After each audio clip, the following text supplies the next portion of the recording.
Hey everybody, this is Maribon Naranchad, host of Tennis Summit 2022, and we have a very elite coach and former pro as well with us, which is always a pleasure and an honor, Jeff Salzenstein from Tennis Evolution. So, Jeff, first off, really happy to have you on. How are you doing? Yeah, I'm doing fantastic. Thanks for having me. It's a beautiful day here in Denver. We were 83 degrees and out shot a few hoops outside and got my wind up, and now I'm ready to check out some videos tonight. Let's get this party started. Nice. Were you draining some lefty threes over there? I was trying to find the range that I had when I was 15. So yeah, I was working on the lefty from the top of the key and some free throws. And yeah, trying to get a little exercise in. So nice. Love that. Good stuff. So cross training is very good. So great. Well, so today we're going to analyze strokes from 5 individuals. It's funny, we did this last year as well, where I sent an email out to my audience, and within probably like 5 minutes or so, maybe less, we had the 5 because we can only do so many, of course. So but really enjoyed these, and we actually had a session earlier today with John Craig, a mutual friend of ours, and it went really well. So I'm excited to get through more of them. So great. I guess we'll just get right to it. So I'm going to share my screen, and we will go through these clips here. So let's go with, all right. So this first one is, I think it's up there. Let me maximize it. And this one actually, from Suhag, his son, Arav. So very cool. I can already tell it looks like a good player here. So I'll just play the clip, and then afterwards I will play it in slow motion, and then we can chat about it. You just let me know when you want me to pause it and so forth. So so let's go through it.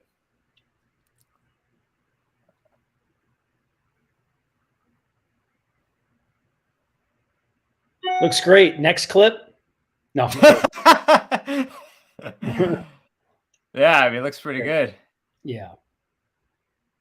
So I mean, we could run through it all, or I can stop right now and. Sure, we can go. We can go. Are you able to pause it at different phases? Yes. Oh yeah. I'll just kind of Well, I think I can. Oh geez. So I can do like a slow mo speed. Okay. So we could probably, that might be best. Yeah. So. Okay. Well, would you like me to just start in a little bit? Yeah. Sure. You can, so give your initial thoughts, and then we can go through, or however you want to do it. Yeah. All right. So first off, I want to set some context around what we're going to do here, because most of us are very analytical types. Most of us are very technique based.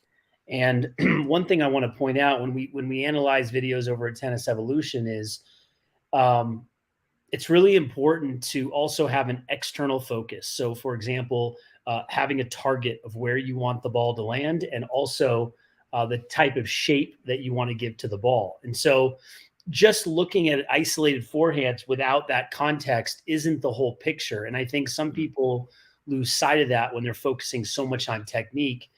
They're not focusing enough on where the ball is landing, what they're trying to do to the ball. So for everybody listening out there, when you are working on your technique, there is a time for that. But you also want to, if you can, if you're not working on anything too crazy, you want to be hitting the spots. And so with a player like this, with this level of technique, he's definitely got to be trying to hit his spots, hit his areas, hit his targets. And also, I like to have players focus on height over the net. So be very clear on how high you want the ball to go over the net. And he's a lefty, so we probably want a lot of these forehands going cross court and then going to the down the line. And we can't really see that from this angle. So you want to have structure to, when you're working on some technique, you want to have structure to shot selection and also to targets. And so with that being said, let's get into some technique here. Sure. And we'll look at, we can just let's pick a forehand maybe a little earlier in the segment, and then earlier. Okay. Yeah, maybe with the first one. Let's just go to the first one so I can see kind of what's happening. Okay. First one kind of starts right away, but yeah, we'll go with that. So I like to look at the first move. We've already moved through that phase. If we could go back a little bit, right there. I mean, he's got a great first move. The racket is on the dominant side of the body, quote unquote, the ATP forehand, although I don't like to use that term because there's a lot of women now that can hit the forehand where they keep that racket on the same side of the body. Looks like great prep. As we move it further along, I can't see how far away his elbow is from the body, but he looks like he has good spacing. This is kind of that modern forehand where the racket is inverted at this stage of the swing. So many of you watching, unless you have a semi-Western grip or an extreme semi-Western like Djokovic, the racket's not going to look like this. So I think that's important to understand, that your grip structure is going to determine what the first move and even the backswing looks like. So for those of you watching, if you don't have an extreme semi-Western, don't go out and start modeling this amazing forehand. You're going to have a different technique. So he's got that inverted style where the strings that are going to make contact with the ball right there at that phase of the swing are facing to the back fence. This is in the mode of Nick Kyrgios and the mode of Jack Sock. It is more of that modern forehand of even the last 5 to 10 years. It's not a forehand I was taught, but I really think this is the future, and you'll see a lot of players with this type of backswing. So move it along a little bit more. Sure. So let's take it. Love how he's dropping the racket down. Again, he's either learned from video or he's learned from a great coach, because so far I'm not seeing anything that jumps out at me with the technique. He's got his own unique style. He's keeping the racket on the same side of the body. You can't really see it, but we're not seeing it leak behind his body. A little bit there, but he's good. We're probably getting to this phase where he's laying back the wrist, but this is happening naturally because all the things are happening before that are great. I like his stance. He's not totally open. He's not totally closed. He's in a neutral stance. Let's take it to the contact point. All right, so let's talk about the contact point. So you can see here first of all, the ball is above his waist, so it's looks like it's almost at chest level. And so a lot of times when I'm working with a player, I try to match up the stance or the footwork to the height of the ball. So with this player, typically you're going to want to step into the forehand when the ball is at waist height. This ball is up by the chest. So actually, if we were to do this forehand over again and I knew that this was going to be a higher ball, I'd probably open up his stance and have him loading off of his left leg, his outside leg, pushing off and actually leaving the ground and landing on his front foot. So his right foot. You'll see a lot of pros leaving the ground as the ball gets up around the chest. And you can see he's even leaving or straightening up his front leg. So I would probably, on this particular forehand, I would change up his stance because of the height of the ball. Also at the contact point, you can see his arm is very bent. And I see a lot of players now coming to me saying, I'm working on my straight arm forehand like Nadal or Federer. It doesn't have to be like that. We could look at forehands, Fernando Gonzalez, Djokovic, Jack Sock. They all have bent arms at contact. So it doesn't, just because this young player doesn't have a straight arm doesn't mean that it's wrong. So again, it's another example of, you don't want to start copying a forehand that doesn't really match your style. It's a big mistake I made on the tour when I was playing, trying to model strokes that didn't really fit either my grip structure or my arm structure, particularly on the two-handed backhand. So I'm okay with his spacing here. Maybe we could work on getting a little more space, but I like what I see. Good stuff. By the way, just to kind of change the subject slightly, like, I remember you said that you modeled, was it Ivanisevic's serve, and that actually worked for you? Like, why do you think that worked for you? Like, what characteristics did you have in common that where that actually worked? Well, yeah, I mean, the serve, the two guys that I modeled were Goran Ivanisevic and then later in my career, Pete Sampras. And Goran just had a pinpoint stance. I had a pinpoint stance. He was lefty. And he also had a lower toss than I did. So I needed to lower my toss. I also liked how he started with his weight shifted back on his back foot. And I was able to kind of figure that out early in my career. And so it's funny because I modeled him, but my motion still looked very different than his. Just like I modeled Pete Sampras, but I still had a different motion. And so you want to take the concepts or the principles and then make it work for your body type, your flexibility, your mobility. And it's understanding how to blend is the art and science of technique and making it work for you. Yeah, 100%, 100%. I just want to shout out a few comments here. So Tom Nordstrom, hey Tom, hi from West Palm Beach. Jeff, your first move, shoulder turn and elbow the enemy have been good tips for my serves. Definitely, those are very well known tips. Yeah, and Hey Daniel. Oh yeah, go ahead. those tips, by the way, one of the big problems we see with club players out there and even junior players is they're not loading and coiling early enough in the motion, or they're not loading and coiling at all. It's upper body dominant with the down together, up together. It's a lot of arm and not a lot of body using the body. So that's why the elbow, the enemy, and the shoulder turn are a big staple in the way that I teach. Because I want to teach people how to use their whole body and how to connect their entire body when they serve and when they play tennis. Yeah, 100%. It's great stuff. Hey Daniel, Stony Creek, Ontario, Canada. Fantastic. Danny's a big fan Bilal. of art. Danny's a big fan of Yeah. art tennis evolution. Awesome. Awesome. Love to hear it. Bilal, I'm hyped for this. I love Jeff and watch his YouTube channel often. Let's get right to it. Yep. Awesome. Me too. I'd love to see the follow through on this player as well. Yeah, yeah, sure. So, hey, Andrew. So let's go through the follow through here. So this is one thing I really like about this forehand. My coach back in the day, Joseph O'Dwyer, who helped me break the top 100 in the world, he called it turning the hand. And so essentially, other players, other coaches may call it windshield wiper, or even go so far as to bring some scientific terms in, or physics terms like supination and pronation. But you see how that racket is turning over, and the hand that's hitting the ball is still facing us, after contact. And so he does a great job on this forehand of turning the hand, and you see how it turns over there. And that's how you can create that shape. A lot of players struggle with that. And remember again that it's not going to look like this if you have an Eastern forehand. It's going to be the racket's going to look a little flatter. But with his semi-Western grip, the racket turns over nicely. This forehand, it definitely from contact forward looks more like my forehand. This player's forehand is better than mine in terms of his backswing. I had a problem with my tail. I wasn't able to be same side dominant, and we weren't taught that back in the day. I did see a forehand, I think, later in this sequence where he had what I call a delayed hand turn, and I'm wondering if we could maybe just look at another one, and if I can point it out, see it real quick, you can just.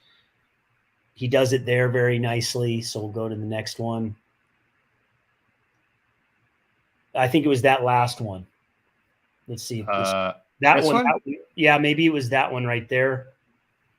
Okay. That one turned nicely, actually. Oh, okay. So was it the previous one? So let's see. Well, I mean, I've seen it a couple times now, but I don't know. It's not that one. Okay. Let's see if there's another one we can look at. I also see something with the footwork that that one's good with his footwork. There was another one with his footwork I like to point out if I see it again here, but it's kind of skipping. So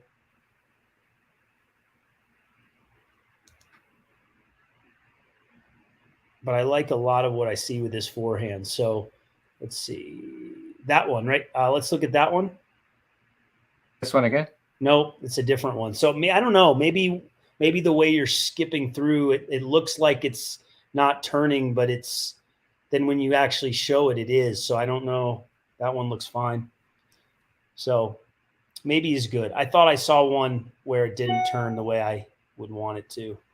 Yeah, it's possible. Maybe it was the skipping. I do also have a back view, so I don't know if you want to look at that as well, or. That. I did see something with the forehand as well. So, I mean, with the footwork as well, but I need to get the specific forehand. Okay, so this is a great view to look because now we can see where the ball is landing. So now we can bring, again, more context into practice. And let's see what's going on here. Okay, yeah, so this is great to see. So This is actually a better view in terms of helping a player improve around practicing. So you see the coach on the other hand, or the parent, is feeding the ball from the other side. So this guy is an advanced player, right? He's a good player. You can start feeding from the service line, but when I'm working with a player like this that's this good, I'm going to be feeding from the baseline because that's Mm, where the ball is coming from if you're actually playing a real point. I want to create a scenario mm, that's as realistic as possible. And I think in tennis, yeah. we feed too much from inside the service line, this kind of rote feeding without context of how the ball is actually, where the ball is actually coming from. So that's number one. I would move the parent or the coach back to the baseline and by that single sideline. But the other thing that I want you to see is look at where he's standing. He's inside the baseline. So our player here on this side, he needs to be behind the baseline to start this whole sequence. But to just be Mm, standing inside the baseline is creating habits that aren't exactly what we want. Like even that example right there, after he hits it, look what he does. He's backing up. He should be hitting the approach and going in and mimicking a volley. So mm, this practice, it's actually his technique, in my opinion, is further along than the way he's practicing. That right there, you see him hit it with a closed stance or a neutral stance. I would get this player hitting an open stance from that position in the court because whenever you get close to the single sideline here, you can be more neutral. But whenever you get to the single sideline, you want to open up your stance more. So there's a lot of things we could really work on: court positioning, where the ball is fed from, having a target. I don't see a target on the other side. So you can see right away, there's about 5 things that I would pick out here: footwork, opening up the stance more, recovering. There are things that could be refined that are actually more important in this case than his technique, because there's nothing mm, glaring going on in his technique. His technique is beautiful.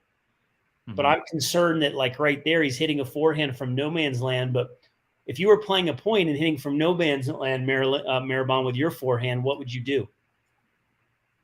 Uh, If you're if I was playing, hitting it in no man's land, if you were hitting like some of these balls that you're seeing right here, where would you go after you finish the shot?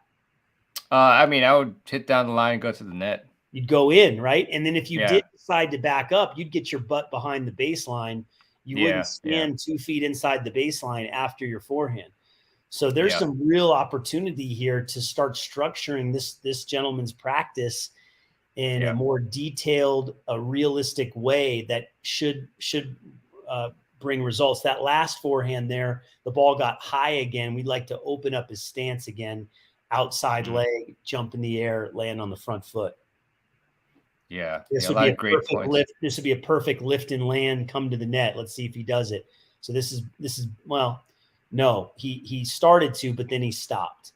So yeah, let's try to make our practices more realistic to what's actually going to happen in a match. Yeah, yeah, But 100%. again, Great it points. sounds like I'm being hard on him. I just want him to get good. I want him to be much better. I want him to hit open stance there. I want him to recover behind the baseline. Great. Again, I want to emphasize he's got great technique. He's got world-class technique. The training is not world-class. And that Mhm. often is what separates, when you combine technique with world-class training, that's how you can make amazing gains. Yeah, 100%. I'm really sure that Suhag and Arav will appreciate that. So Yeah. great stuff. Thanks for sending the clip. And yeah, you got to train like how you plan to compete for sure. So huge Yep. point there. So the next one is Shasha. So we're gonna bring the clip up here. I think it's from Swing Tennis. So I guess I can change the speed, but we'll go full speed first and then see how that goes and then change it from there. Again, love this Um, back view for just seeing how they're conducting their practice. Might not be as good for the technique, but definitely good to see what's going on. yeah. Oh, oh, is this a full match? Okay. Well, yeah, I guess you could give your general Yeah, thoughts on. absolutely. This is fine. This is, we get to see how people warm up, how they play. Oh Hopefully gosh, they'll those get balls are hurt. scaring me. Yeah, Yeah, we don't need an accident here on the court. yeah. Seems pretty windy. So, yeah, and you just let me know if you ever want me Yeah, to slow down and for sure. yeah.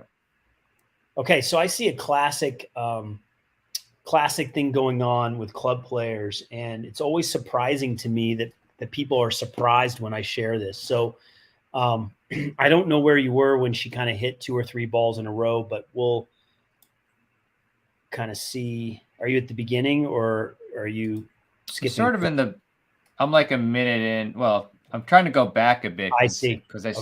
I started from the beginning and Okay. oops. So Yeah, maybe that once I I get a would good start from the beginning. Yeah. okay, let's start from the beginning and then I can No, actually, you just well, start it from. I was going to say start it from there because that's when it starts getting oh, going. I think. okay. Okay. Yeah, it's kind of wonky with the hmm. We're good. We'll just let it play a little bit here, Okay. So, and I'll tell you yeah. when to stop. We're almost there. All right, right Okay. here. Stop. Okay. So let's actually take it back, if you can, just a couple Yeah, seconds. and I can go like slow-mo. You want slow-mo on Yeah, this? slow mo is good. Okay, so we'll go Okay. there. I think we'll go there. Let's start. All right. So I can already tell that this player is. I don't know how if she's new to the game, but the first move, which I'm really big on, is getting that off arm connected to the body. So if we look at this move right here, it looks like it's going to happen. Oops, Oops. sorry. And maybe it actually does happen. It looked in full motion like it was. It looks like it's going to happen. Yeah. And then it just kind of, then the racket just kind of drops and the off arm just kind of clears out. So it starts out really nice, like the first move, and then it doesn't actually continue. It kind of just dies. So I'd want to work on this player's first move at some point. It's a little challenging to do when you're rallying, so you want to slow it down into a more controlled environment. But the first move is huge. You can see right there. See how the elbows kind of tucked into the body, and then right there is when things kind of just die in terms of the first move. There's no real upper body coil or turn, and also the swing path. The swing path on that forehand, it kind of goes across the body. With this player, I'd want her to go a little more low to high. Um, and you'll see she kind of misjudges it. So when she goes to swing here, Yeah.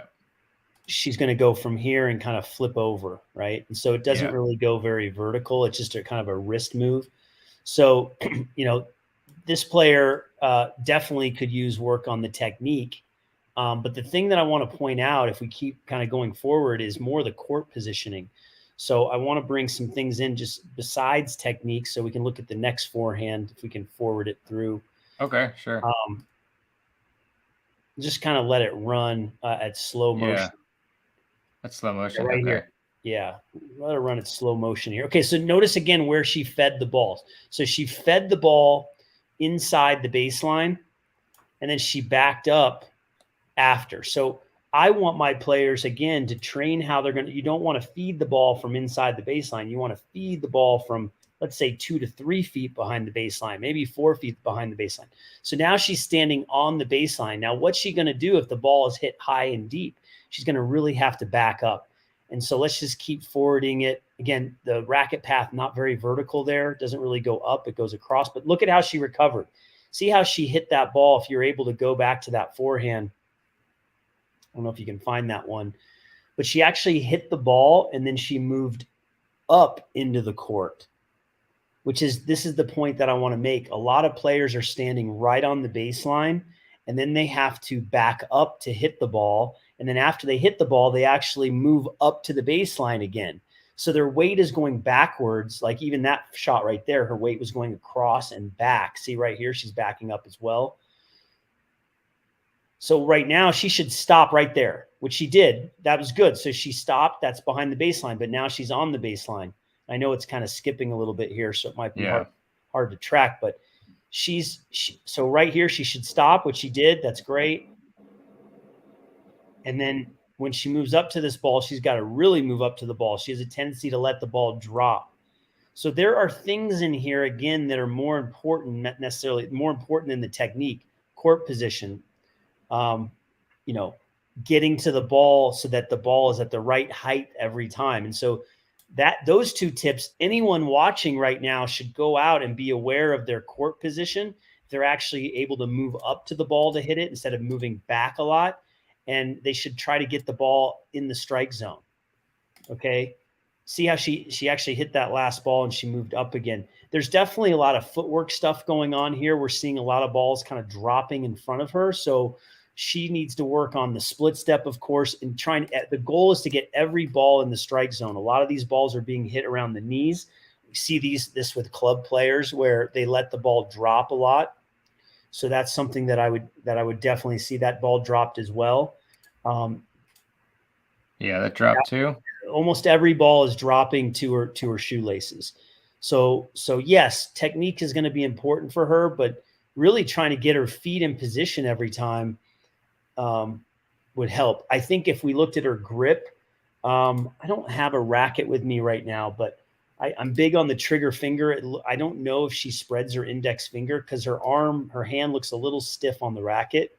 So I'd want to check to see if her index finger is spread on the racket enough. Yeah, these are all dropping, these balls. Yeah. They're all dropping, yes. And again, she's not isolated. We're not picking on her. If you gave me 100 3.5 players, I'm going to show you 98 or 99 that are letting the ball drop more often than they're getting in the strike zone. So this is a common problem in tennis that we've got to somehow shore up. And I think, if you ask those 100 3.5 players, what are you focusing on when you're out there? What's the number one thing you're focusing on? And my guess would be we would get maybe one or two that would say, I'm focusing on getting the ball in the strike zone at my waist every single time. I think their attention is diverted onto other things. And so if you tell a player, hey, you owe me $1 every time the ball drops, I think they're going to fix that problem pretty quick because they don't want to give me money. When I used to teach, I don't teach as much on the court now. I'm doing a lot of the digital, the courses online. We do have some folks that fly in to work with me, either in small group or individual. But when I did coach, and I would tell my players, especially the junior players, hey, if you hit this ball in the net, or I would say something like, clear the net, hit the ball over the net. And then they would keep hitting the ball in the net. And in order for them to stop hitting the net, I'd have to bribe them with fake money. I'd say my joke with all my players was, I'll give you $1 million in Monopoly money if you hit this ball over the net, or if you get the ball on the rise or whatever. And within a minute, they're already fixing it. So something about money, even if it's fake money, that motivates these kids and these players to do the right thing. So if you're having trouble, if you're a coach or you're a parent and you're having trouble getting players to do what you want, just motivate them with money. It works every time.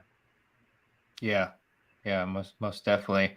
Yeah, and also just one last question is, I feel like she a lot of times is like just drop, her weight's going backwards. It seems like a very common issue as well. Why do you think people do that? Is it like kind of being scared about the ball, or I don't know. What is it? Do they just want to get more height so they go backwards? Yeah, I mean that's a great question. I don't know if I know the answer. I mean, I learn a lot from my students asking them questions, but I would flip it the other way. They're probably not even aware that it's happening. And so I think, you asked the question why it's happening. I don't really know if it's because they're reacting or they're defending. I guess if I had to give you my best guess is that players, especially at this level, are in more of a reactive mode. They're out there surviving. They're reacting to the ball. And because they're not in the right position, then they're going to move back, because a lot of times they're standing on the baseline. So if you're standing on the baseline, the ball comes higher and deeper, you're going to have to back up. So I think it's court positioning. I think it's awareness. I think it's reactivity. And so how do you change it? Well, then first you have to know that that's a big issue, which I don't think many players know it's a big issue. We can see it on the video, but when you're actually playing, I don't think a lot of players really know that they're backing up as much as they are. We could show this video to 100 players, and I'm sure they would focus on 10 different things, and backing up a lot on the shot would maybe not be in the top 5. So Mhm. people wouldn't really notice that. Yeah. You have to Yeah, set the makes a lot of intention sense. that I'm going to stand in a certain spot. I'm going to get on my front foot and step in more on my forehand and backhand. I'm going to, I'm going to move up, get my body weight forward. Those would need to be the kind of the conscious language goals to focus on, those trigger words to help yourself. But I just don't think a lot of players know to tell themselves to do that. I think a lot of the language pattern is more like just get the ball in, Yeah. just make contact with the ball. So Yeah, that makes a lot of sense. Jeff, any other final thoughts or just summarizations as to what you think Sasha should work on when she gets on yeah, the court next time for her forehand? number one, she's got to work on her court positioning, feeding Yeah. from behind the baseline, standing behind the baseline. She's got to work on getting every ball at the strike zone, no matter what, regardless of her technique. And then technically, the first place that I would go is I really want to work on her swing path and her swing path getting more vertical. She's completely across on most of her forehands, and that's fine when you're an advanced player. That's fine when you're at a certain when the ball is at a certain height, a higher ball. But many of her shots, she could have more extension, more of a vertical low to high swing path, and that's what I would work with her on. Of course, there's other things to do, but that would be the big payoff, is trying to get that racket to finish over the shoulder more often. Yeah. Yeah. Makes sense. Good stuff. Well, thanks, Sasha, for sending this, and I hope that helped. Enjoyed checking out your stroke. So now we have Kailash. I hope I pronounced that correctly. I don't know if I can make this bigger because it's like it's like a YouTube Shorts thing, but we'll play it a few times and see how it goes.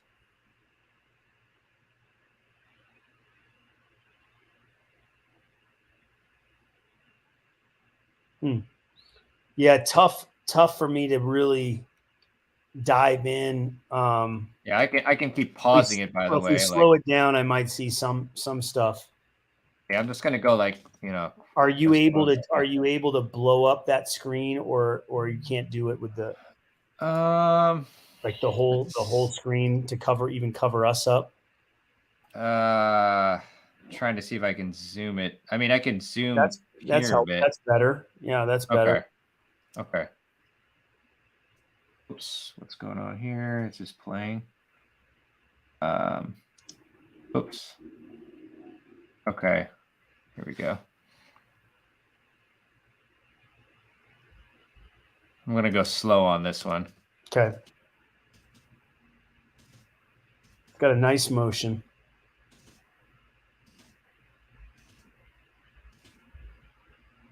A lot of good things happening. Stop right there. So Yeah. one of the things that and there isn't a back view on this, is there? Just side? Let's see. Actually, It's I think okay. there might be a. Good. Actually, this is even better because it I says want like to see I the can slow side. If down. you can go back to the side. Okay. Yeah. Yeah. Okay. So this is a big one. He's got the platform stance. I want to set the record straight. A lot of people think that I'm just all platform because of the methods that I teach with the serve. If somebody has a pinpoint stance and it works, and there's a lot of good things happening, I'm not going to change their stance. So I just want to set the record straight. A lot of people think I'm all platform. The reason that I am is because we're trying to improve the foundation first, then we can get the foot to move. So with that being said, this player has a platform stance.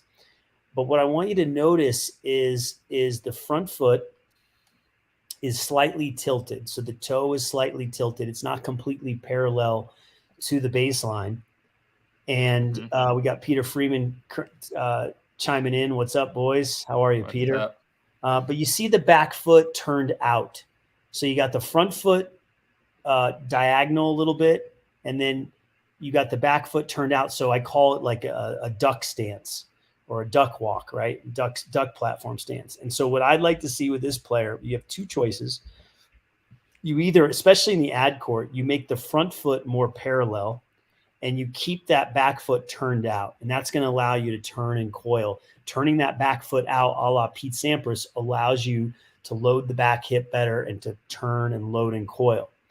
That's option number one. And again, from the ad court, he should consider this, because then he's going to be able to hit the wide serve and the kick serve easier. If he was in the deuce court, that might be harder to do, because you want to be able to hit a great wide serve, wide slice, and it's harder to do when your stance gets more extreme.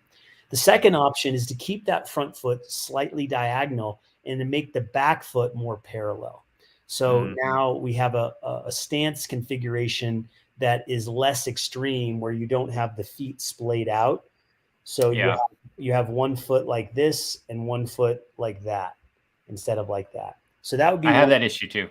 Yeah, one thing. So we can already see too. We'll look at a back view. Let's forward it a couple frames if possible. Yeah, so that's fine right there. We have something that we call the low elbow. So that elbow is pretty low. It looks pretty tucked into the body. And I gather that his hand is a little bit on the stiff side.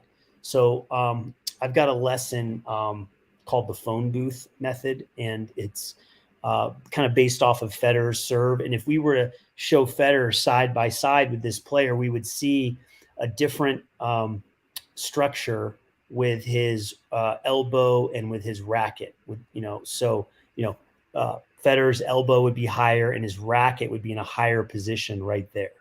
Okay. And so that would be something where I would work on trying to get his elbow and his racket in the trophy position in a better position.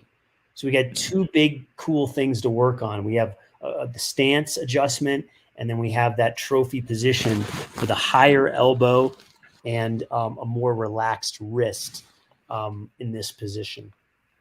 Got it. Beautiful. Excellent stuff. Do you want the back view, or do you want me to keep going with this one? Let's go a little bit further. Let me see contact. Okay.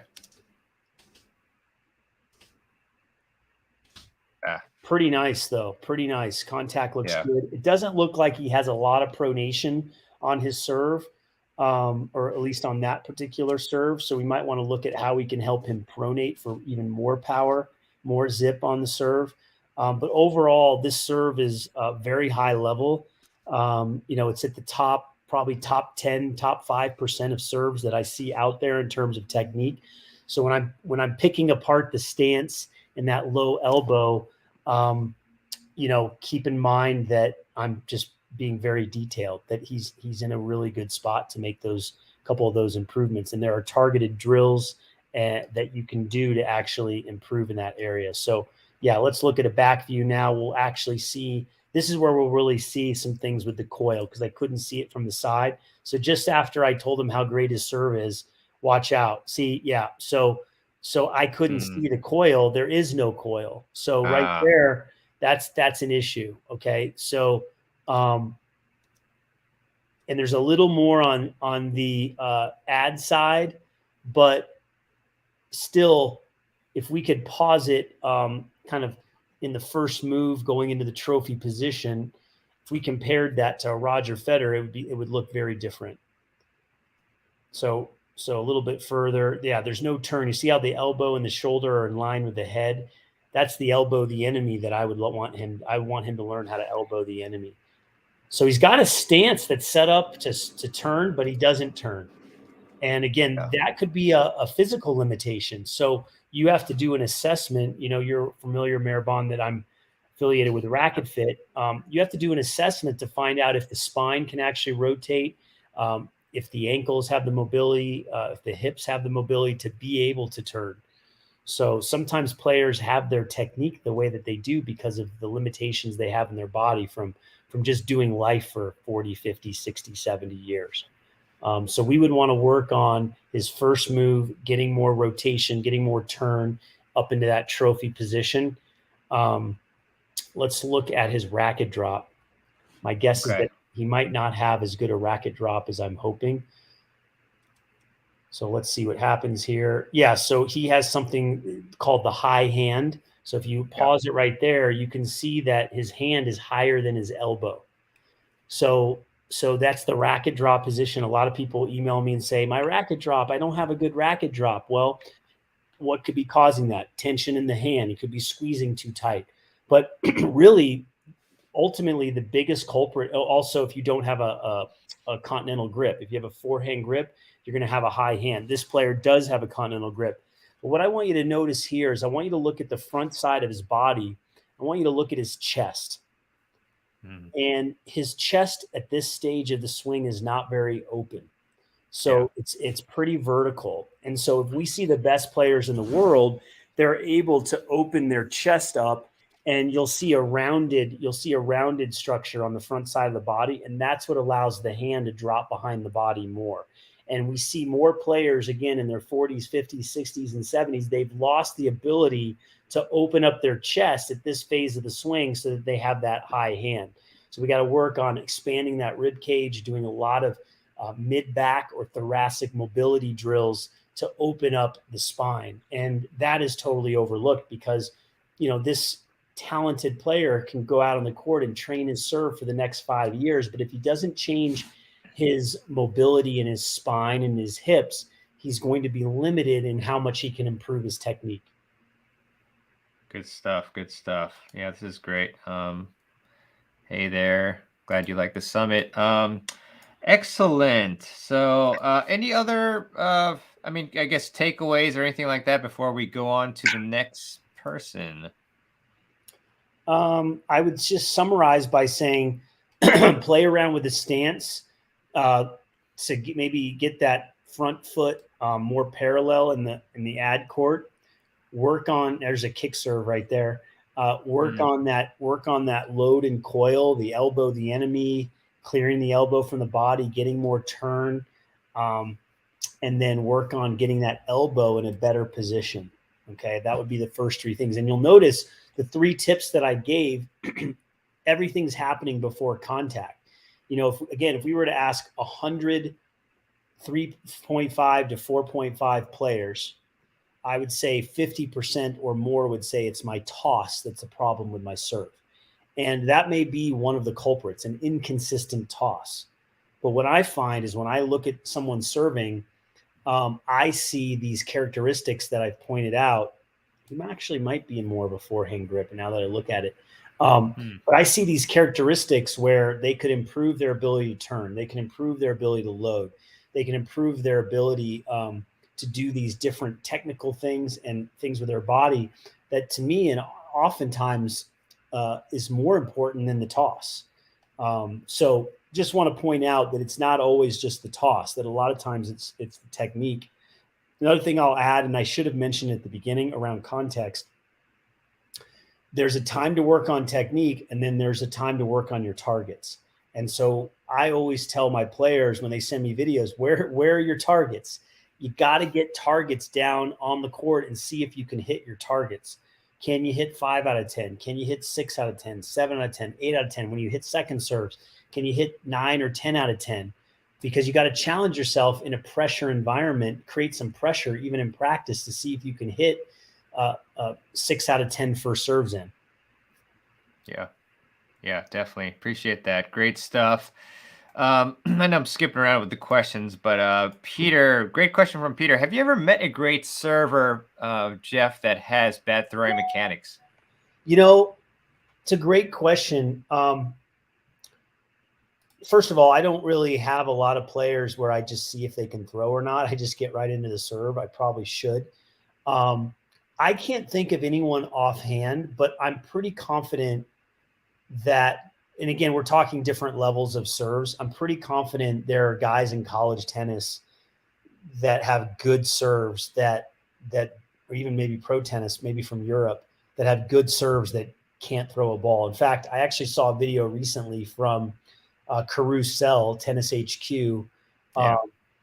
He talks about how he throws a football with his students, and then he went and threw, and he admitted, he's like, I don't throw a ball very well. I saw that. Yeah. And so he actually serves better than he throws the ball. So to answer your question, Peter, I think there are players out there that have good serves, probably not great serves, probably not Pete Sampras or others, but especially Europeans that grew up, and South Americans grew up playing soccer and football. They probably don't throw a ball very well, and they still have good serves. So I do think it's possible, but certainly it's easier if you can throw. I think I think one of the reasons that women might struggle with the serve more is because they don't grow up throwing a baseball like a male player would. So yeah, being able to throw the ball is an important characteristic. And, Peter, you got a natural throwing motion, you got a natural serve. I've been throwing a baseball since I was, 6 years old, and I got a natural motion. So it definitely helps.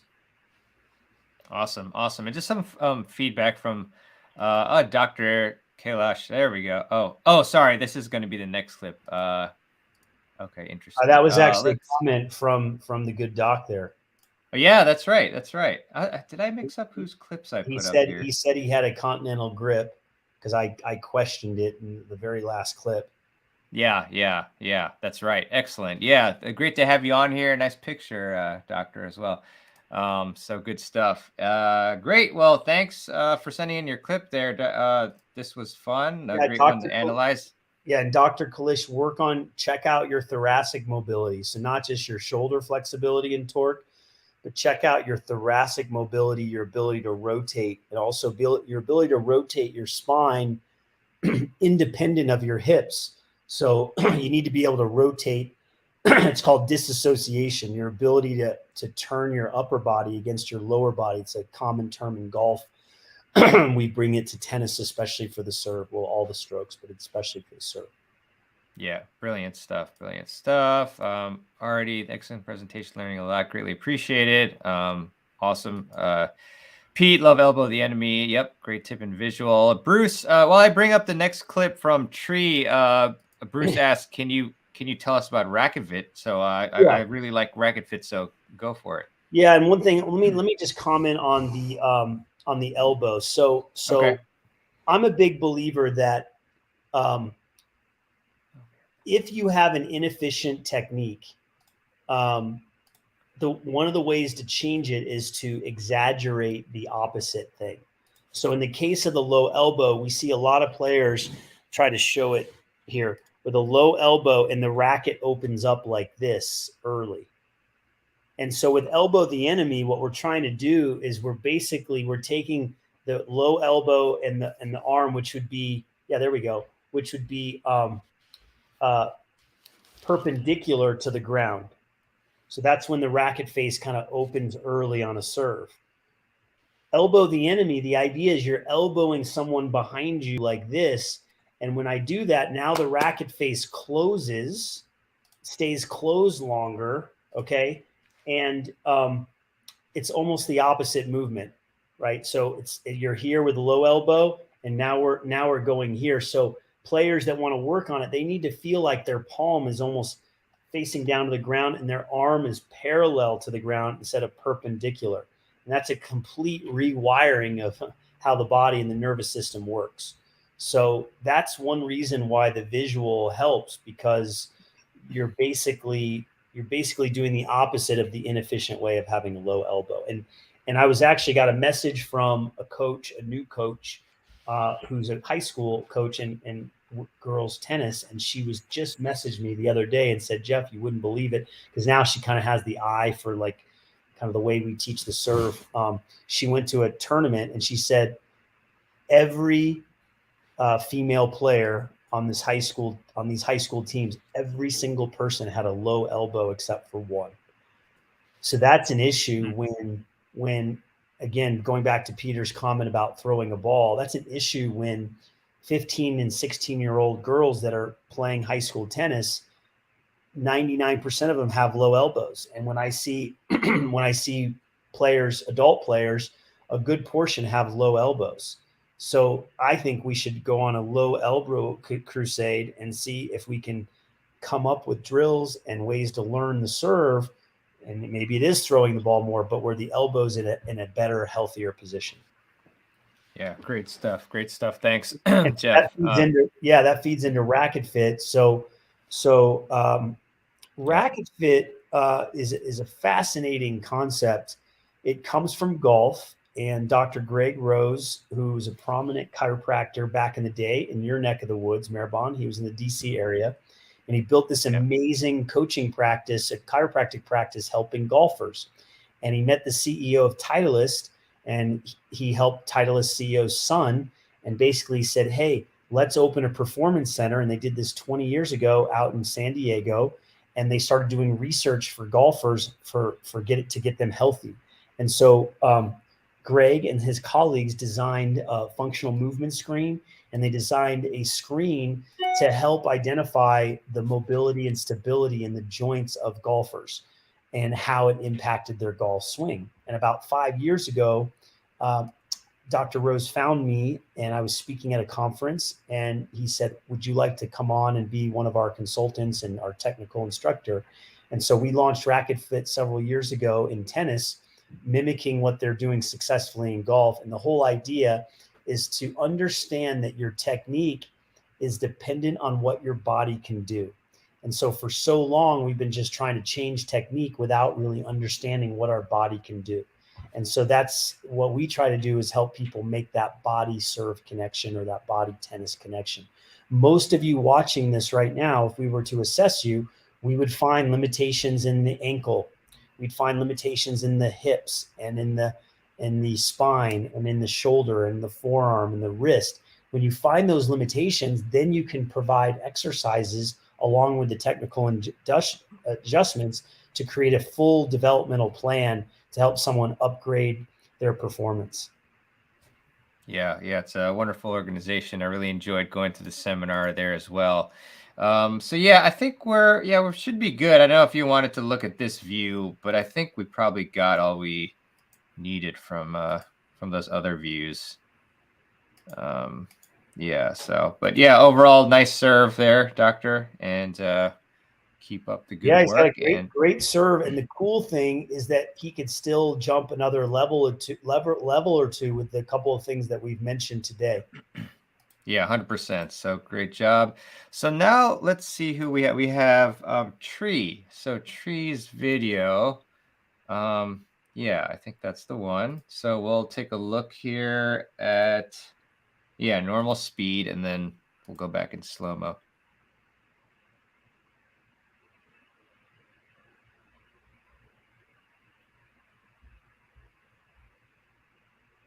Okay, awesome. So Tree, thanks so much for sending your video in.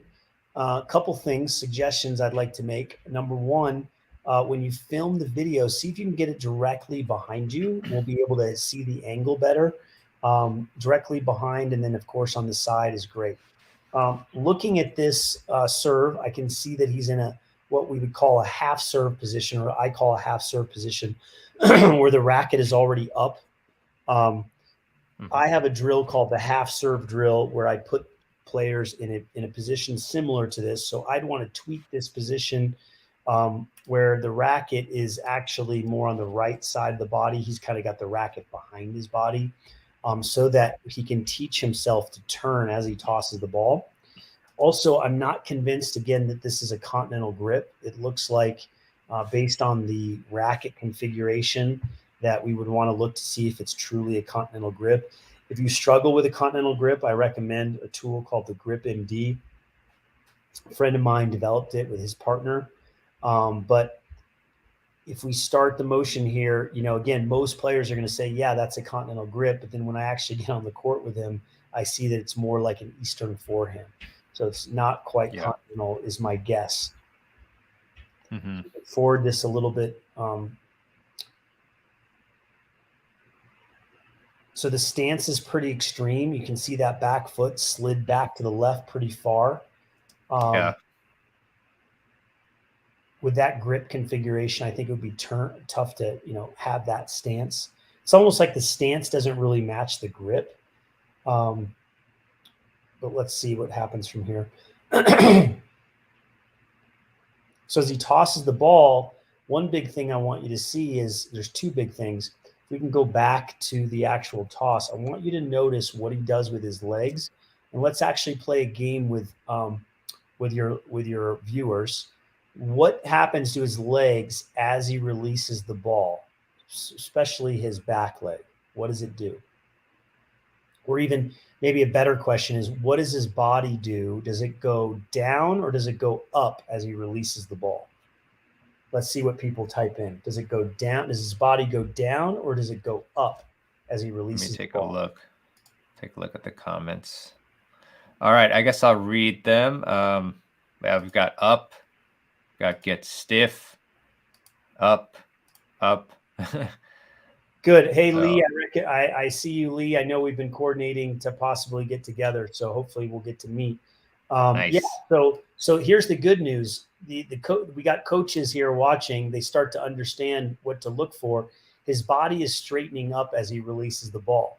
Now, again, if we were to put Roger Federer side by side, or we would put my serve side by side, we would see the body start to drop or sink as the ball is released. Nick Kyrgios, he's going to bend his knees right away. Now, not all players bend their knees as they release the ball, but they certainly don't straighten up more. They stay in the normal position until it's time for them to bend their knees. So we see this a lot with club players, that they actually raise up their body as they release the ball.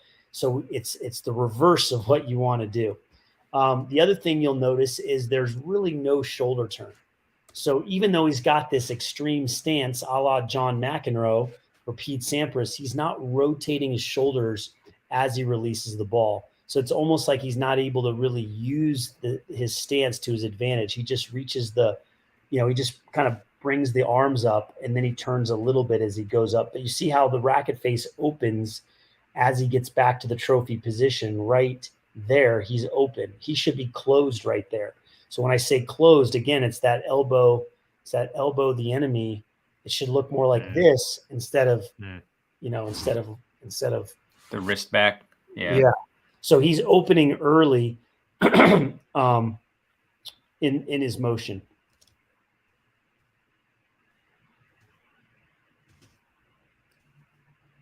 His hand is a little bit above his elbow, but not too bad. If you look at contact, we'd want to look at his posture at contact. He's see how he's really side bent as he hits that ball. So he's got to work on being much taller at contact. And again, that could be a technical thing, but it also can be something with his body that's limiting his ability to reach up and to expand up to the ball. If we fast forward a little bit more, we're going to see that he probably doesn't pronate a lot and doesn't rotate much. You can see right there isn't a lot of rotation of the wrist and the shoulder, or I should say the forearm and the shoulder. Maybe he was trying to hit a spin serve there, so there would be less pronation. But my guess is that with his grip and possible limitations in his shoulder and his forearm, that he's not able, we call it a flat release in racket fit, he's not able to rotate and pronate enough. So with this player, what I would work on, to summarize, I'd really take a look at that grip. I would get him in a better position to start with this half serve drill that I teach, but obviously because I don't have it up right now. I can't show the difference, but his starting and then that first move, again, there's a constant theme with the serve. We want to get players to improve their first move, their ability to turn and rotate. And even from this position, he doesn't really turn. So we want to work on the grip in the starting position and the first move. And then I think his racket drop could improve. That's usually more, again, from the thoracic mobility and from the shoulder mobility. And then we want to see if we can teach him how to pronate over time, to rotate, to be able to rotate his shoulder. And I skipped out on the posture as well at contact. But there's 3 or 4 things that he could really focus on. Love that. Love that. Thanks. Thanks, Jeff. And thank you, Tree, as well. Sounds good. A lot of great points there. So the last individual that we have is Jonathan, and we actually have 4 different views for you, Jeff. So just let me know. We've got the deuce serve, back view and side view, and then add serve, back view, side view. So, I mean, I can just start with the back view for the deuce. It is in portrait, but that's fine. And we can just take a look, and then I can stop and go to slower speed. Okay. Interesting with the water bottles. Huh. So we got half serve as well, which I don't know if players are actually, if other coaches are teaching this, or they're somehow finding my videos or something, because I usually don't see a lot of half serves. But I do like to see it. I know that the half serve is a little controversial for some coaches, but I'm all about progressions and simplifying things. And if you get one part efficient, then we can move to the next part. A lot of people skip steps. Let's look at this half serve in slower motion. Okay. Yeah. Sorry, let me get that going. Okay. Okay. Again, I'm not convinced this is a true continental grip. I'd have to really kind of question that and see. It's not extreme towards the forehand. If I can That's one zoom in thing. here. It's just, I don't know if you could see it any better, but yeah, it just looks like it's a little more towards yeah, the forehand. But yeah. there's different ways, different analogies to use, but like you'll see the racket is more, again, it's more vertical like this. And I'd like to see it a little more like if you were saluting somebody, like this position to start. So actually tilting the racket so the tip of the racket is facing towards the net more, instead of more vertical up to the sky. Yeah. I'd like to see the hand actually a little closer to his head. So you can see the 90-degree angle would be if his hand came closer to his shoulder there. So he's a little further away than I would like. So that can disconnect the body. That was one problem I had that created a lot of arm problems back in the day. So my hand was too far away from my head. So I'd like to see his hand a little bit closer. Not a lot. Gotcha. It's pretty close. And let's look at the first move. So he tosses the ball. And again, what I want you to see is he does turn, but it comes a lot later. I feel like, again, as he's releasing the ball, we still don't see a lot of shoulder rotating.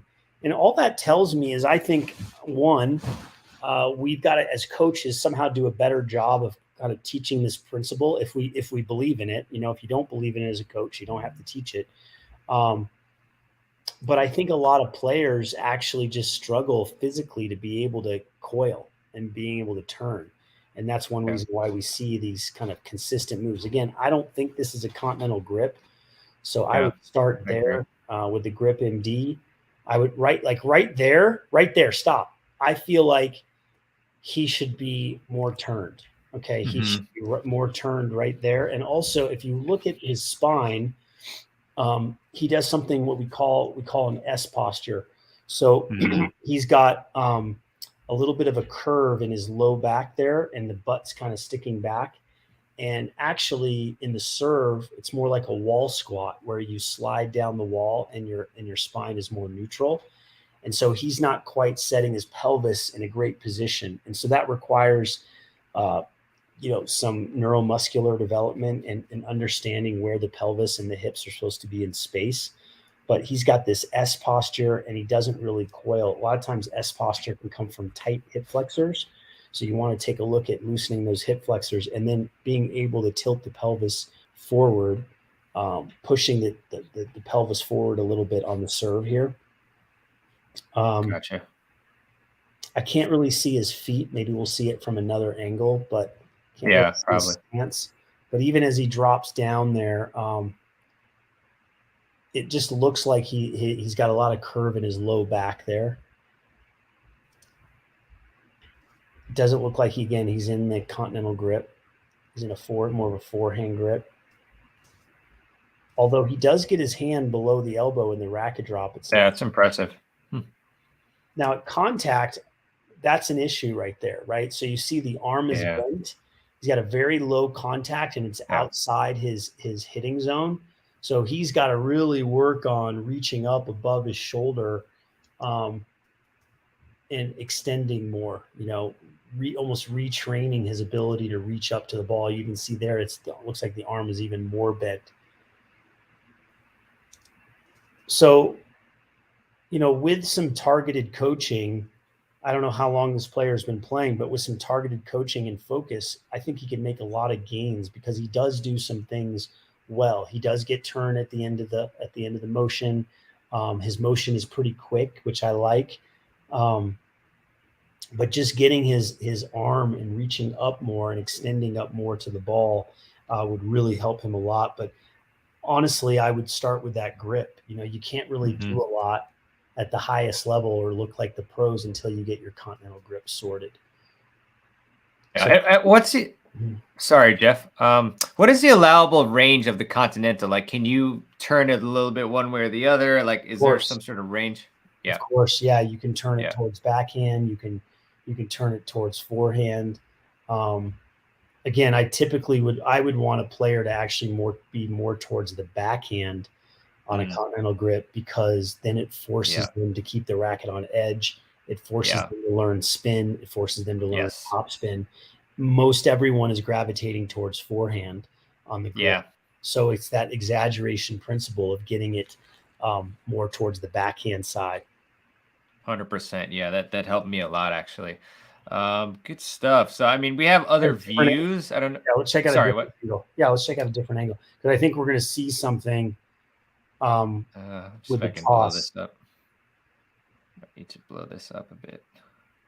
The shorts aren't the best, but here we go.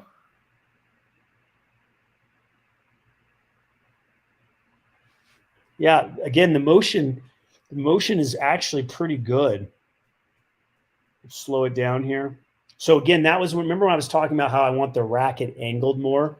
So I would like the tip of the racket facing more towards the net instead of vertical. So just a slight, like a little bit of a lift of the elbow would be good.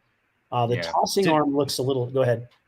Sorry, to connect you kind of more to your body, right? Rather than that propensity to like flop the wrist sort of thing. Yeah, just kind of in that elbow. So the tossing arm looks a little bit stiff. Let's see how much he drops it. So he does drop it. That's nice. That's good. And then right there, I'd like to see him turning more, right? What we talked about earlier. His stance could actually slide he could copy the gentleman before. He could slide the right foot back towards the ad court alley there to get a little more turn. Let's see it go forward a little more. I mean, that's a pretty good position. The elbow does drop a little bit. So if you go back a little bit, go back if you can. Yeah, this one won't let me go back, or I'll have to go to the next serve, I guess. That's fine. Yeah. That's fine. Okay. So you're going to see the elbows in a pretty good position right there, but then you're going to see it sink in here. Right there. So it sinks in. And then there's no pronation at all. There's no rotation. So it's a very flat serve. So that's going to be possibly a difficult serve to control under pressure. So you want to learn, lots of drills to learn top spin and the top spin swing path. I think that would be great for this player. Your Continental Grip, your top spin swing path, getting the racket path to go for him more left to right instead of forward towards his target. That would be huge. Yeah. Again, a very nice motion, especially with the grip that he has. There's a lot of potential here to do some great things. Yeah. Reminder, he's got to reach up at contact too. That would be a big one to address. Yeah, for sure. Gonna like your video as well there, Jonathan. Let's see here. Do you want any ad side views or anything, or I don't know if it. I mean, I think we're good. Yeah, I think we're good. Cool, awesome. I can summarize. Some of the things we've talked about this evening, and obviously I can answer questions. So if there's questions, let's do that. Let's do that. So yeah, thanks a lot, Jonathan. Thanks also for sending in all these different views. So great stuff. But yeah, let's get us both here. So yeah, go for it, Jeff. If you want to summarize and. Do you want me to summarize, or do you want me to answer questions, or okay, actually, you know what? Yeah, we'll answer questions first and then summarize. That works. Let me try to.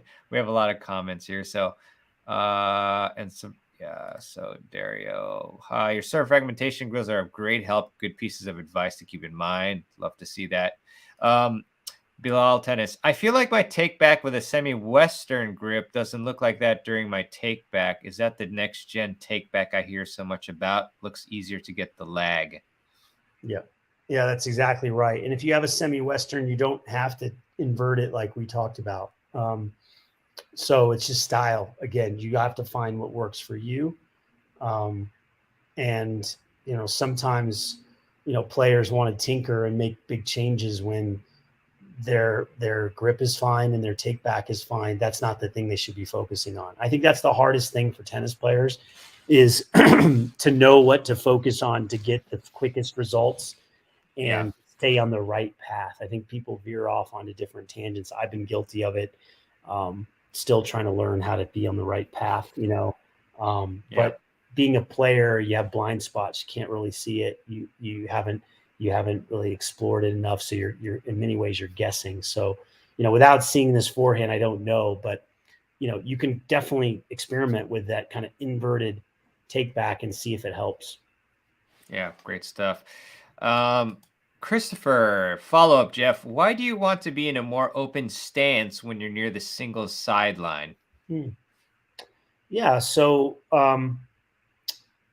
the biggest Recovery, could that be one? Yeah, I mean, recovery is big. I mean, I think the whole idea is to be as efficient as possible when you play tennis and when you move. And if you're moving for a wide ball, if you step in, you're going to essentially take an extra step.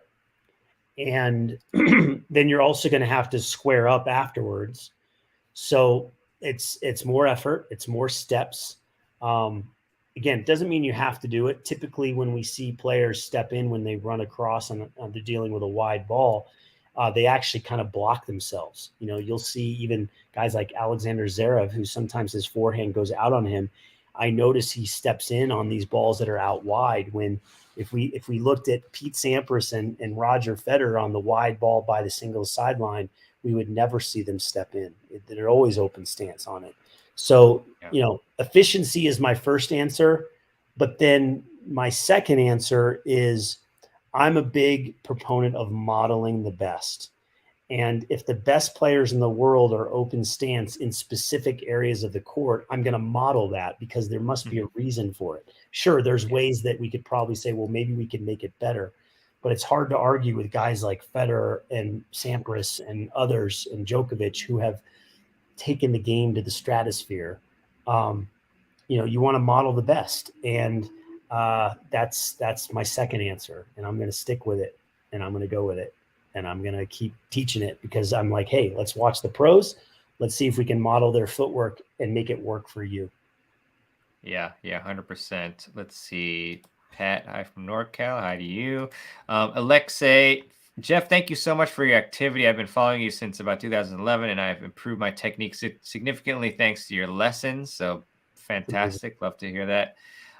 We have a comment from Facebook from Mojgan. We need to learn to anticipate the location of the ball so we can be in the right spot. I'd like you to teach this concept. I guess it's a lot to teach, and I don't know if you have any. Do you have any like initial like thoughts or advice on anticipation of the location of the ball and all that? Yeah. So I'm assuming he means okay. Yeah. Got it. All right. That's hard to see. Yeah. So I'm going to steal this one from a coach, a great coach. His name is Sterling Struther. You might know Sterling. Heard of him, yeah. One thing he told me that I think it's a very interesting concept that I'll leave you with is that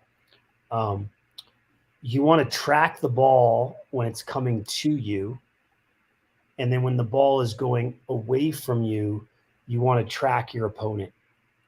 And so what's happening, the way I understand it from Sterling, and again, I'm going to steal it from him because I can't say that I came up with it or that I even practiced it when I was playing. But I think what happens, and you hear this a lot from club players, I watch the ball too much. I watch my shot. So I think what's happening is when the ball leaves their racket, they're watching their ball and they're admiring where it went, good, bad, ugly, whatever. And they're not surveying the whole picture.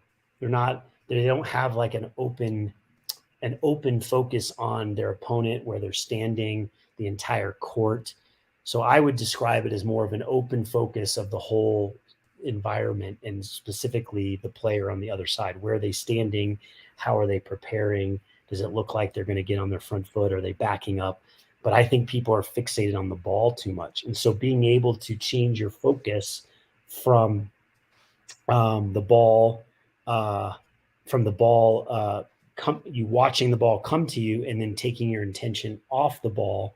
And again, you're still watching the ball going off of your strings, going to the other side of the net, but it's a softer focus.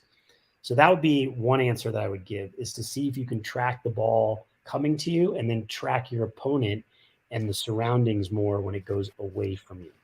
The second thing I would say is that club players, and we saw a player earlier today, they let the ball drop too much. And you might say, well, they're not anticipating well. Okay, that might be true.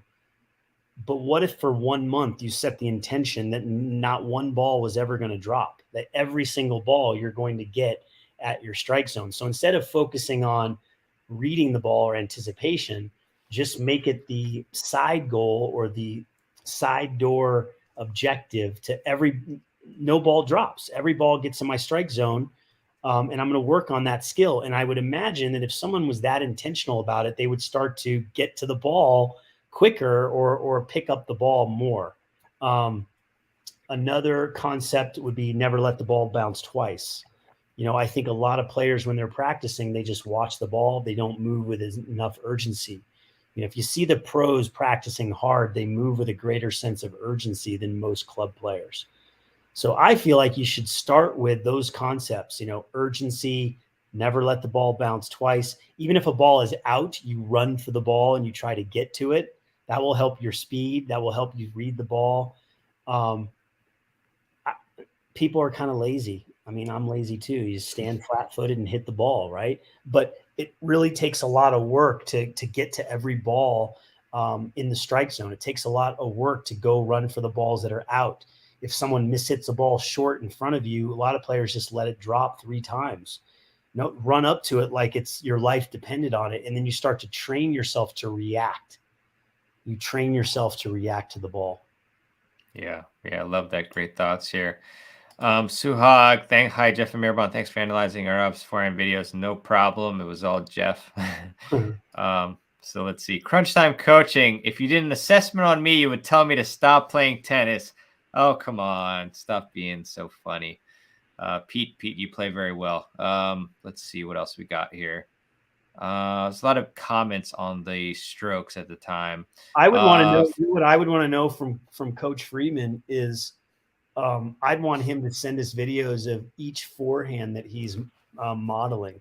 I want to see Nadal, I want to see Federer, I want to see the Rick Macci forehand. Yeah.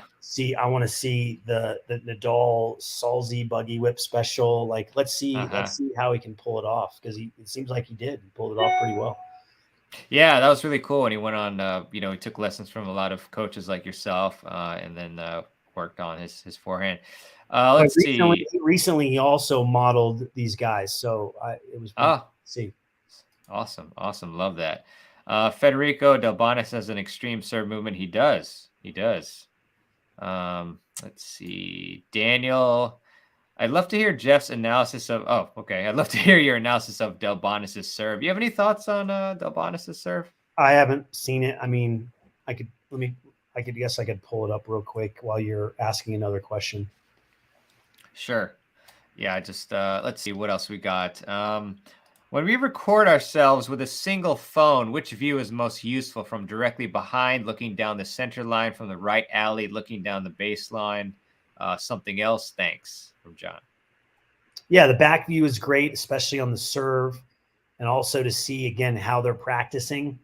Side view is great, and a diagonal view is great. So they're all good. It's when it's kind of angled from the back that's a little harder, harder to see. Yeah, 100%. Let's see what else we got. How can you increase racket head speed? I assume any weight exercises or drills? Thanks. Sorry, ask the question again because I'm looking at Delbonis right Yeah, now. no worries. Yeah, how can you increase racket head speed? Any exercises or drills? I guess one was like the old-fashioned, like putting the plastic bag Yeah, around the head of the racket and swinging it. They also had these like donuts. I guess they still make them where you can attach it to the racket. yeah. I don't know if you're a fan of those, but what do you think? Any exercises to increase racket head speed? Yeah, let me pull up. I'm gonna pull up this video Planned real by quick. Google. Get It's on Simply Unlimited, our most it's an affordable ad that I unlimited need to plan get off with here. 35. Yeah, I can hear it as well. I'm gonna try to get his serve here. Yeah. Fitzy was tremendous from the Can you lower the volume a little bit, Jeff? Yeah. sweetly timed. Yeah, so just checking out that video. Jeff, are you still with us? Your picture's frozen. Himself competitive in this Oh, there you opening are. set. Now we're open with This us. is weird. Sorry, computer froze No up. worries. Hold on. No worries. Bizarre. No worries. There's probably Yeah, it's pretty abbreviated. yeah. Let's, The ball there, Fitzy, was tremendous from the Spaniard, wasn't it? He's the whole package. it's not the easiest to find Delbonis' serve. I'll be honest. Yeah, no, I hear you. No worries. Okay, so Let's see. racket head speed. Okay, here's the serve. It's coming up. So let me just look at it once and then I'll talk about it. Sure. Just made him rush. Okay. Got it. Okay, so Delbonis, it looks like he's got a half serve, and then he has a very straight arm and a very high elbow. So very unconventional. I wouldn't teach this to a player, but what it shows is that you don't have to be a cookie cutter. You can find the style that works best for you. By the time that he gets ready to serve, he gets into a really good position. So he's got this funky stuff at the beginning, and then he gets into a good position. His elbow's in a good position. Everything looks nice. The big question that I ask when I always see someone who doesn't serve very efficiently, who's top 50 in the world, or the thing I think about is, what if someone got a hold of him with his work ethic and his talent and actually refined his technique so that it was picture perfect like Federer? Would he be 10 spots better? Would he be 30 spots better? Would he be worse? I don't know. So it's always a tough call, but I think a lot of these pros that have weak serves or weird motions, they may be leaving something on the table.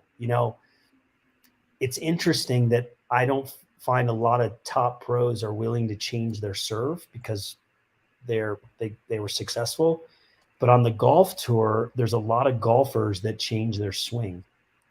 And Tiger Woods changed his swing multiple times, even when he was a majors champion 10, 15 years ago, because he was forward thinking with, I've got to optimize my swing. So I don't quite think we have that same philosophy or psychology in tennis around the serve. And I think a lot of players are actually leaving millions of dollars on the table because they're not focusing on that. I understand why they don't, because if they do and then it messes their second serve up or they lose confidence, it's tricky. But I find it interesting that golfers do it, but tennis players don't. And I think part of it is the lack of, it's going to sound bad, but part of it's the lack of education of being able to teach the serve. A lot of tour coaches, God bless them, they might be better at the mental side of things, scouting reports, motivation, organization, and structure, and they maybe never grew up teaching serve technique. So it's all the more important that coaches like that are open-minded enough to find serve specialists and say, hey, we're going to bring this guy in for a week and we're going to see if we can make some gains in the serve in the off season. And then if we don't make gains, we can always scrap it and go back to what we always do. And so I think that a lot of players could benefit from having that more innovative approach and serve more like the best players in the world if they have a weaker serve. So I'm going to segue now to the racket head speed question. Okay. Before I answer that, I feel like, people are obsessed with racket speed and miles per hour. think people need to become more obsessed with doing it correctly. So it's like, if I were to vertical jump and my vertical jump was 20 inches and I wanted 25 inches, I wanted to go to 30 inches, I could lift weights and then practice jumping and hope that I get jump higher.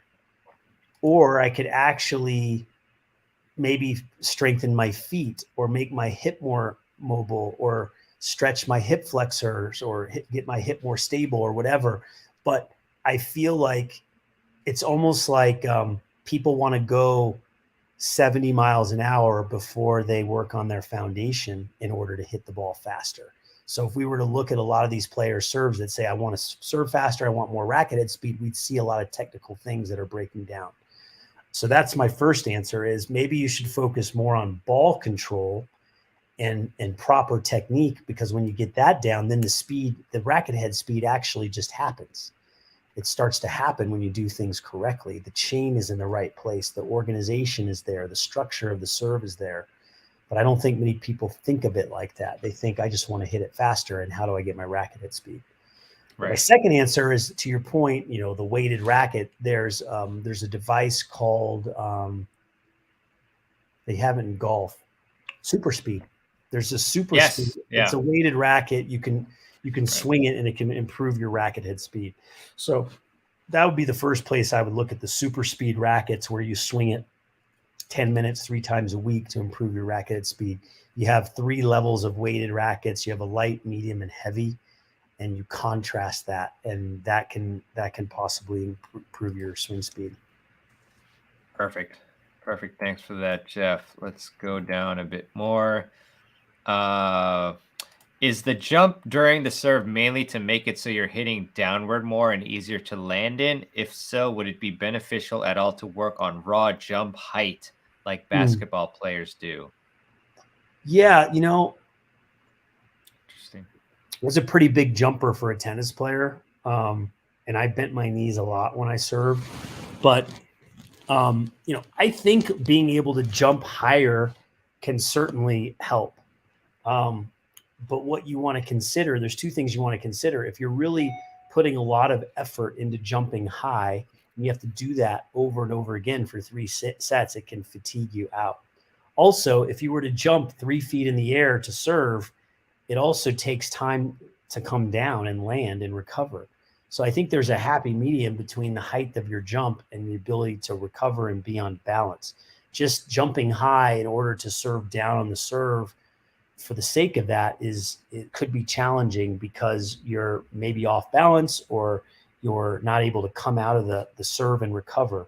But he brings up a really great point, that I would think that the better the athlete, the more explosive the athlete that can actually jump over and over again and jump maybe a couple inches higher than someone else, is going to have an advantage. Roger Federer is a very good athlete, jumps. I think he's a very explosive athlete and has a nice vertical jump. I think it served him well on his serve. Yeah, nice pun there, by the way. But one thing is that I feel like when I'm serving and I'm bending my knees, I did try actually to do like less than a full bend, but I don't know, for some reason I felt like I was leaving the rest on the table. Like I needed to fully flex to my as far down as I needed to, as I could, in order to. So is that the right approach? Should you really be flexing as far as your mobility allows, or should you like try like a less than that? Because you do see some people like Wawrinka, who it barely looks like he's even flexing his knees at all. So yeah. So any thoughts on that? Again, I think it just all depends. Everybody's a little bit different. You've got Grand Slam champions, like you said, that don't really flex a lot. And then you have other players that do. If we're going to create the ultimate serve, I think guys like Sampras and Federer, and Roddick, you've got to look at what they do. And they had pretty good jumps on their serve. But I see a lot of players trying to use their legs more on their serve and jump higher. But what they do is they actually end up squatting a lot on their serve.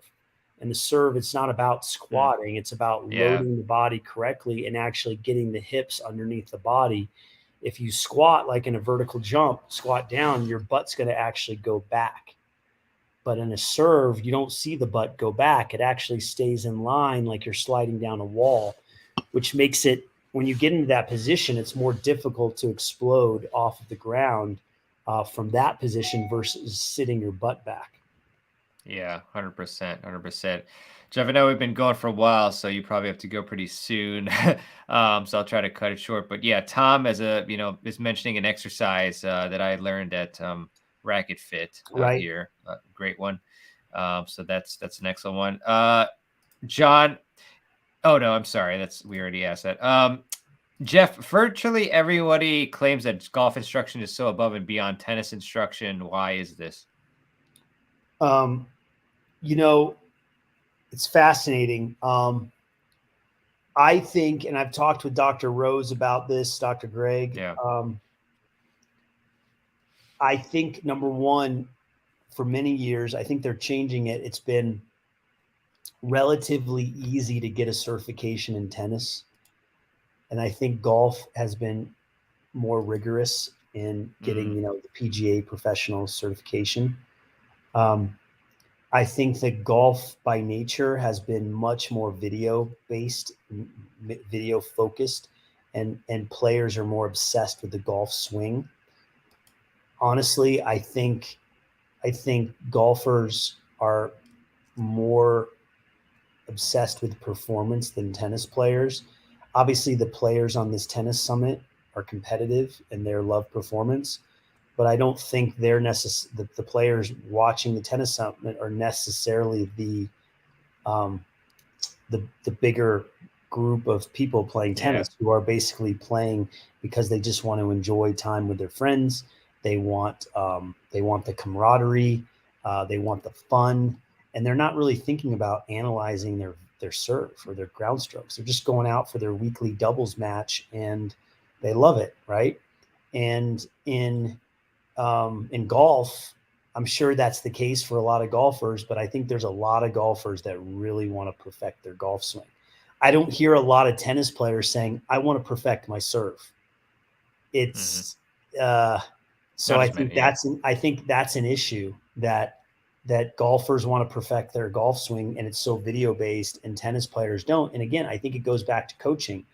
I think that if every coach at every club in the world used video technology in every single lesson and then showed their players the pathway to get there, we would probably create that culture. But right now, I think we have a culture of feeding tennis balls and rallying from the other side of the net in a private lesson. And we do 5 or 10 minutes of serves at the end without video analysis. And even with video analysis, how many coaches really know how to take someone from square one to square 10 over the course of 3 to 6 months? I'd say very few. Whereas in golf, I think we could go in any major metropolitan city and probably find 20 or 30 coaches that could teach us a really solid golf swing. I can't say that we could find that with the serve in particular. And so I think, I've always felt there's a huge need for that, for all the coaches out there to learn a progression so that they feel confident to put video on their players to make those changes over time. So I think there's a huge opportunity in tennis to do that. I just don't know if we can get kind of that mass adoption to believe in that concept. Yeah. Fantastic points there, Jeff. Well, Jeff, look, I really appreciate your time. I know we've been going for a while. I want you to just let everybody know, A, what you're up to, and B, where people can go to follow you and check out your content and so forth.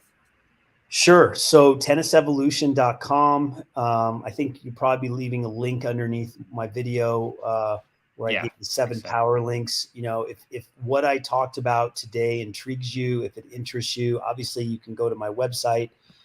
You can send us an email if you're interested in getting help on your serve or the rest of the game. I do select work with private clients that fly into Denver.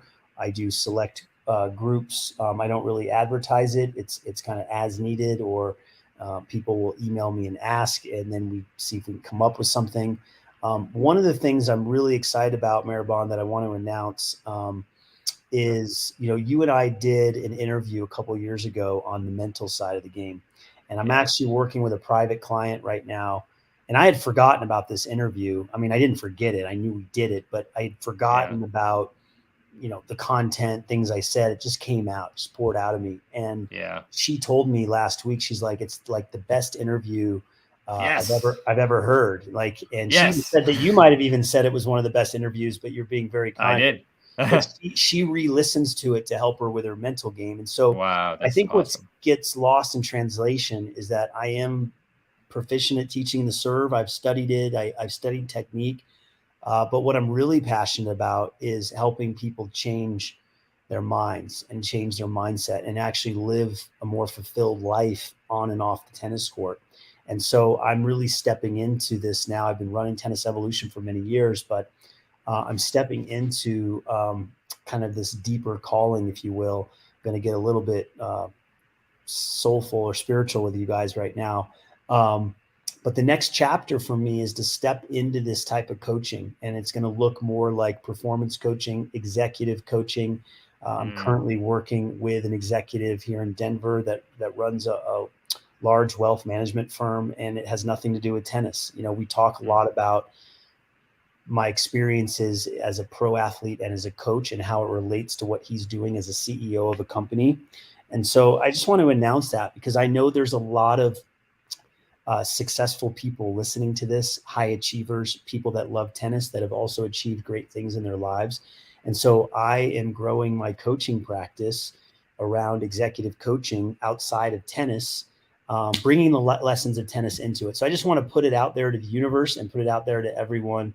If my style, my communication style resonates and they want to have a conversation about the work that I do, has nothing to do with necessarily creating a ton of clients. It's more, I just want to get the word out there that that's my next calling outside of tennis. And I'm really passionate about it. And I'm excited to kind of this next chapter. We're still going to do Tennis Evolution, but I'm really growing what I'm doing right now with the executive coaching.